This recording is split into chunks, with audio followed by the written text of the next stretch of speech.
Hello, BookTube, and welcome to another nonfiction vlog. A vlog in this case, rather than a review, because we are tackling the 511-page biography of Catherine the Great, written by Virginia Rounding.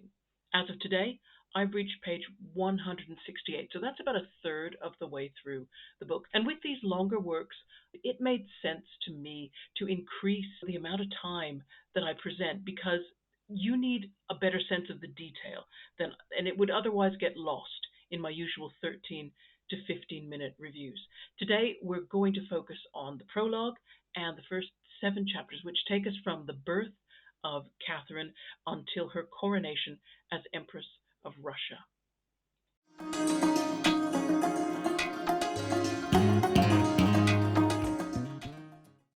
But first of all, a little bit about how I obtained this book. Back in the day when I had a Twitter account, I followed Virginia Rounding.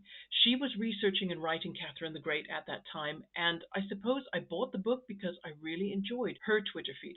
She was the kind of person who would talk to smaller, unpublished authors, and also her tweets were either advice or encouragement, so they're worth reading. I think I even pre-ordered the book, feel sure of that, and I had every intention of reading it right away. Not 2 decades later. Yeah, finally reading what I own. Oh, you know what though? I haven't said much about my personal challenge since my birthday video. We're coming up on March, so we're not coming up on March, we're in March. But when March ends, that will be month 5 of my challenge completed. I have been tempted, I'll admit that. Not as much as I would be if I let myself visit bookshops. I really am avoiding those right now, but I'm still tempted. And you'll remember I did allow myself to buy 4 books in the year under the challenge. I have purchased 2 of those so far. You know one of them. It was Mallory Blackman's Noughts and Crosses. But I have bought a second one. That's a short story collection. I only need to read at the moment one of the stories. And I'm not going to say more because you're going to find out about that very shortly. Okay, so let's get on with the book. Holds up copy. There we go. I can't fit it in and not cover up my mouth so that the microphone will have an even harder time picking up my voice. Let's look at the metatextual material at the beginning of the book, only because I felt that it had been kept quite compact, less than I expected. And I wonder if a decision was made to keep the metatextual stuff down a bit, just because this is already quite a thick book, and I wonder if the publishers were worried about it getting that much thicker with various references, maps, etc. There are no maps in this book. I should state that right away. And so if you did want them, you'd have to go Googling for them. So that was something that's missing from there. Otherwise, at the front of the book, you've got a table of contents, you've got a list of illustrations, a foreword, a family tree, Catherine and her husband Peter's family tree, and a list of the important dramatis personae. Now that still sounds like a lot because I've listed it, but really it's only 18 pages, a lot less than I would have thought for a book like this. The text proper begins with a prologue, and if I could say there's a theme to the prologue, it is that Virginia Rounding is very grateful that Catherine the Great loved to write, because thereby she left a lot of material for a biographer to use. But the 18th century, to be fair, was that time, wasn't it, of the great flourishing of journal and letter writing amongst the upper classes in Europe. I'm going to read a section from the prologue just because it gives an insight I'd never heard before about this letter writing culture, particularly where it involved very powerful people. So let me just get to that. I've lost my place here because I was so excited doing the recording. Here we go. Page 1. It says, many of these letters were intended to be read far more widely than by their designated recipient. The routine interception of post that went on between the courts of Europe was used as a form of propaganda. That is, if a monarch or ambassador or courier sent a communication via the ordinary post, rather than using a private courier, it was intended to be intercepted and its contents divulged to interested parties. That's something I had never heard of before, that there was actually almost a public relations exercise being done using letters as correspondence. I always considered it to to be private, but it's clear that it would be very difficult to keep it private, to ensure its privacy, and so the opposite strategy was taken up, whereby the monarchs and aristocrats of Europe took the decision, well, let's write some letters effectively for public consumption, send them in an unsafe manner, and then let that be what gets out as rumor and intrigue, and then we'll make sure that the things we really do want to say to the to those who are at our level is more carefully transported to ensure its privacy. Although, having read as much of this book as I have, sometimes even those letters intended for certain eyes only were nevertheless intercepted and news got out. But there you go. It's interesting to see the effort being made using correspondence to attempt public relations. On the subject of public relations, Rounding does note that Catherine constantly revising her memoirs. In other words, she expected those journals to be looked at after she died and become part of history. And so she was preparing them, she was preparing her own history. Okay, let's get into the text proper. And really, to get to know Europe, we've got to understand the area which more or less corresponded to modern Germany. I'm going to put a map up. This image is trying to capture the situation around 1648. And you can see the sheer number of small independent states. Some of these were no larger than a single city. And the Reformation only exacerbated things because religious rivalries broke out, which probably created more divisions, and each state had its own aristocracy. So these families were trying to seek alliances and marriages with other friendly states, and sometimes that meant that already small territories got divided even further. Virginia Rounding quotes the Russian historian Kluchevsky, who refers to early modern Central Europe as, quote, an archaic feudal anthill. Okay, next map. I mean, the book may not have many maps, but we're going to use them for this vlog. Things hadn't changed much in 1729 in terms of all these states. In what was the state of Pomerania, and that's now an area that's partly in Germany and partly in Poland, a princess was born, Sophie Friederike Auguste of Anhalt-Zerbst. You can imagine, with a number of aristocratic families in those little states, there was no shortage of princesses, and Sophie had no quality which marked her out from among all those others. Now, depending on how much credence you want to give her later memoirs, she was conscious from a young age that the competition among noble families to obtain a good marriage was very high. Ideally, one was wanting to get a husband in the richer European royal houses: Sweden, Denmark, the Netherlands, France, Spain, England, or Russia. When Sophie was 12, she and her mother spent a winter at the royal court at Berlin, which you can see is not far from where she was born, in Stettin. Stettin is the town I've underlined in red. You can see how close that is to Berlin.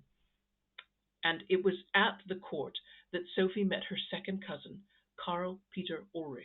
Karl Peter was 11 years old at this time. He was the grandson of the late Russian Emperor Peter the Great. He was a lonely boy, though. He'd lost his mother before he was old enough to know her, and his father had died only that summer. And he looked to Sophie and to her mother for comfort and company, and from this all the observing adults at court decided that those two children, when they got older, might make a good couple. 3 years later, Karl Peter Ulrich was summoned to Russia by the Empress Elizabeth. He was named Grand Duke and was made the heir to the throne. 2 years later, Sophie Friederike Auguste was also summoned to see if she might make a suitable Grand Duchess. She was 15 years old. And this is her portrait, painted shortly after she arrived at St. Petersburg. I cannot imagine coping myself at 15 with leaving both my parents, traveling a distance that took weeks to cover, and then arriving in a country whose language I did not speak at all. As soon as Sophie arrived in St. Petersburg, she was assigned language tutors and also religious teachers because she had been raised Lutheran and she needed to convert to Eastern Orthodoxy with all its additional rituals. She would also need to make a good impression with the Russian Empress and her various courtiers. I said earlier that Sophie had no qualities which marked her out for greatness. I think what Rounding does in this part of the biography is demonstrate how Sophie acquired greatness by the way she chose to respond to the upheaval of this new life and the pressures. Sophie's choices contrast with Karl Peters, the Grand Duke. Whereas he neglected or avoided making any changes, he held on to his birth language and religion, and he neglected his self development. Sophie did the opposite. She made a conscious choice to develop a Russian identity. She read Plutarch and Montesquieu and Voltaire, works of history and novels. She developed correspondence relationships with diplomats such as Lord Hyndford, the then British ambassador, and the Russian Chancellor Betushev. Sophie acquired the name Catherine on her conversion to the Orthodox faith. She was engaged to marry the Grand Duke shortly after that, and then a few months later they were married. What follows is the typical royal misogyny. Anyone who reads modern European history will be familiar with it. For the first 7 years of married life, Catherine was under intense pressure to produce an heir, and she bore the blame for failing until finally some brave servants convinced Empress Elizabeth that the Grand Duke might be the real problem. I won't talk about how the issue was finally sorted, but I will say it's very amusing. When Catherine finally did fall pregnant, she suffered 2 miscarriages. She carried her third baby to term, but I have to read you this passage about the birth and afterwards because even with as much reading as I have done and as familiar as I am with the attitude toward women, there's still some things that can shock. On 20th of September, 1754, Catherine gave birth to a son. As soon as she had gone into labor during the previous night, both the Grand Duke and Alexander Shuvalov had been woken, and the Empress herself had arrived at about 2 o'clock in the morning. Catherine had what she described as a very hard time on the birthing couch, and the baby arrived at noon. The mother was given no time to experience any maternal satisfaction or to hold her son. She says, as soon as he was swaddled, the Empress called for her confessor, who confirmed on the child the name of Paul, after which the Empress ordered the midwife to take the child and follow her. The birth was announced by a 201 salvos of cannon fire from the fortress, and members of the nobility began arriving at the palace to congratulate the Empress. After Paul had been removed and taken to the Empress' apartments, Catherine was left alone. No one thought to attend to the young mother, but left her lying on the bed on which she had given birth. She asked Madame Vladiskova to change her soiled linen and help her back to her own bed, but the lady said she couldn't do that without specific instructions. She wouldn't even give Catherine a drink of water. After 3 hours, Countess Shuvalova arrived and was horrified to see the Grand Duchess's condition. It was enough to kill me, she said, which was very reassuring for me. I had been in tears ever since the birth had taken place, particularly because I had been so cruelly abandoned, lying in discomfort after a long and painful labor, between doors and windows which did not close properly, with nobody daring to carry me back to my bed, although it was close by, and I was too weak to drag myself there. Countess Shuvalova went to fetch the midwife, who arrived about half an hour later. Up to that point, the Empress had demanded her complete attention for the baby. Catherine was finally carried back to her bed and left on her own again for the rest of the day. So, that this young woman not only survived, but continued to have her own influence in the royal household, shows that she had incredible mental toughness. It's impossible not to admire it, even though I imagine that that same mental toughness is going to make her dangerous once she does have power. But that's for another video. If you do go ahead and read Virginia Rounding's biography and you get to this third of the way through point, you're going to have seen Catherine plan her way to the height of power, be crowned Empress of Russia when she was only 34. And that's a story of intrigue and tactics. I'm not even going to tell you more. It's so dramatically done. And even though it's history, it feels like giving away spoilers to say anything else.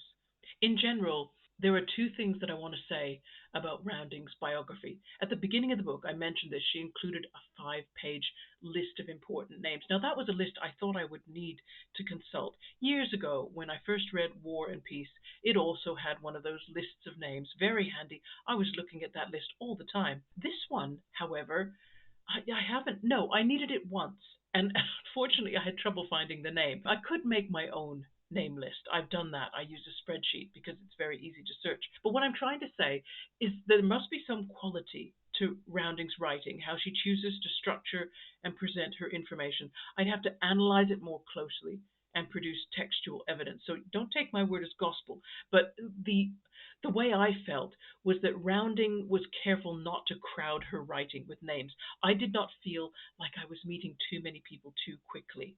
And also, I was fascinated by the excesses of the 18th century Russian court, and Rounding indulges her readers with a lot of detail. I was surprised at how often the Empress and her household moved around, not just between Moscow and St. Petersburg, which I was expecting, but there were a number of other palaces. I suppose there must have been good political reasons for keeping on the move, but the expense was incredible, and many of these houses, they were not well built.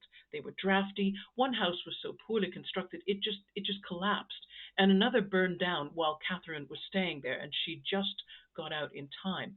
I remember the fire because the Empress was also in the house. She escaped, but she lost, wait for it, 4,000 dresses. I'm not joking, 4,000 dresses that she had brought with her, to wear on the trip.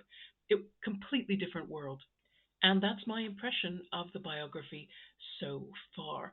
I do wonder whether Catherine's story is going to retain quite the same level of drama as this first part, just because it was such a meteoric rise to power. We shall see. Thank you, everybody, for checking out this vlog. I will get back with another episode once I've made my way through another 150 pages or so. Okay, take care, everybody. Bye bye.